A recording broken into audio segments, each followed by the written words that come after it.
Shootas, Blood and Teef explores the search of self, test of spirit, the ever-growing hunger of advancing society, and the absurdity of the militaristic construct that must be upheld to attempt to appease that hunger. This experience is told in the fast-paced twin-stick action game. The style is very reminiscent of the Flash games of the 21st century. It's like the low-budget indie games of the Newgrounds Flash animators and video game designers were given budget, turning the Friday night funkin' to a Saturday evening symphony. This makes it very reminiscent of games by Behemoth, like Castle Crashers. But first, in this capitalistic society, much like college student, you must pick your career path before you even have experience. This is indeed witty commentary already. We have choices of the Storm Boy, a fast hit with a marvel of rocketing technology, flash hit that consumes less ammo, the Weird Boy with shocking melee attack that can stun enemies in place, and the most unique one, the Beast Snagger Boy, that throws a spear as their melee, and launches a bomb squig instead of a stick bomb. Once your choice is made, the story opens up, told through cutscenes that rival the cinematic might of Citizen Kane. As our story begins, we are shown the conundrum of the modern age. The planet Lutius has oil that the orcs won for themselves. Right out the gate, the game flexes its intellectual might, bringing Amir to American militaristic expansion, where they use the media to portray foreign bodies as though they are literally begging for war, rename countries to literally spell out Lutas, all for that sacred oil. As we come down on the planet, we follow Gargaz, a classical Sisyphus rebel character exploration versus the postmodern war boss, representing the crushing capitalism even in the military.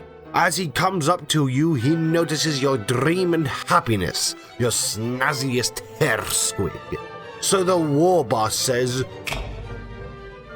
"O ye of who is so small in this massive cosmos, what bequeathed thee a privilege to have such a snazzy hair squig?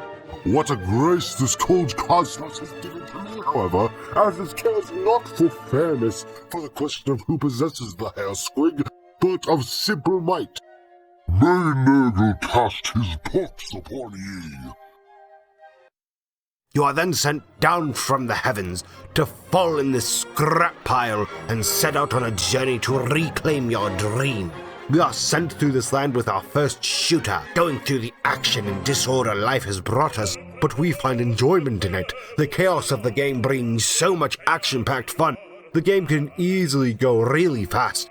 Even me and my fellow scholar lost track of who was who several times.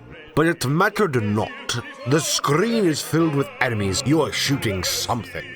To shoot things in a more efficient manner, the game gives us an abstract interpretation of the American rifle, the M16, shooting at a high rate of fire and increasing the ammo capacity of our magazine. How American indeed. As we go through, we collect teeth, the currency of the society that lets us participate in this capitalism. As we head out, we find a mech boy offering us much more DACA, with 3 varieties of each weapon we get throughout the game. We have now made DACA a commodity, and it possesses the question, is just the stock weapons enough DACA? Nay, there are 3 varieties. I can buy of each, and there's only 1 out of the 3 that you want, so that should be enough DACA.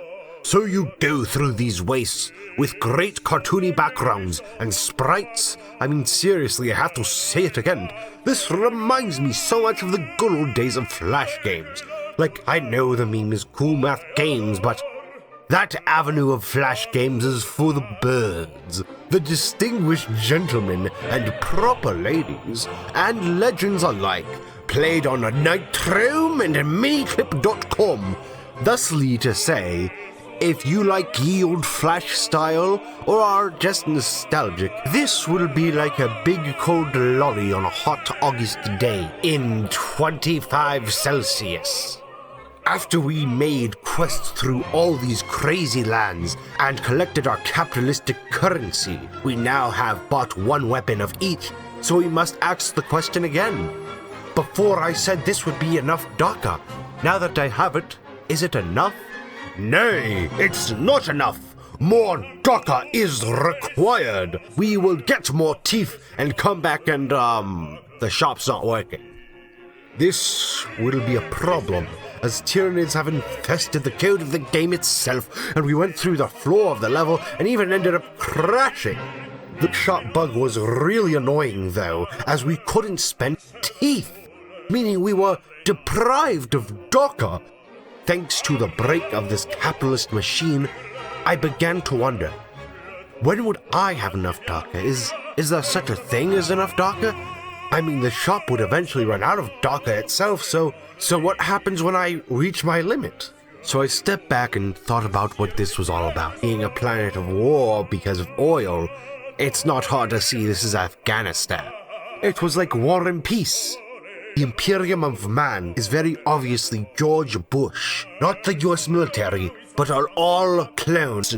The war we are part of is the US military, showing the inner conflict between the US military and the office. We are getting the snazzy US equipment from Joe Biden. That is why all of the orc weapons are hodgepodge together. So deep, it all makes sense. It's refined military equipment, changing hands in the cycle of DACA, moving from one army to the next. There is no such thing as enough DACA, and never will be. Well, this may cause dread in you to hear. I urge you, stay your mind and calm it. This is not something to fear. We will never have enough DACA, so don't worry about finding more because it will never be enough. Hold to what you have dear, because this cycle will one day take it away. In short. The